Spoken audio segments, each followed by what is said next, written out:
Hi guys, pakita ko po sa inyo aking pong gagawin. Luya po. Babalatan ko po siya ng ganito po. Yan po, babalatan ko po siya ng ganito. Ayan po siya, luya. Tapos po, igagadgad ko dito. Yan po, tapos ilalagay ko po siya rito. Ilalagay ko po siya dito. Yan, dyan po. Tapos ilalagay ko po siya sa freezer. Para po pag magluto po ako, naka-ready na po. Hindi na po ako magagawa pa ng ganito. Kundi gawa na po. Dito po. Di po ba? Ayan po. Babalatan ko na po siya ngayon. Ito po, ganito po itsura niya. Luya. Para po pag humingi po yung amo ko, malinis na po. Di po ba?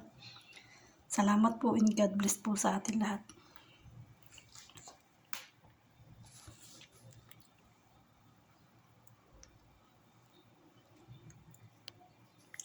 Luya ka man. Luya. Maganda po sa katawan yan, luya po. Lalo po pag inuubo, di po ba? Ilaga lang po ninyo ang luya. Maibsan po inyo pong sa dibdib pong masakit. Tsaka po yung ubo po ninyo para maganda, di po ba? Salamat po uli.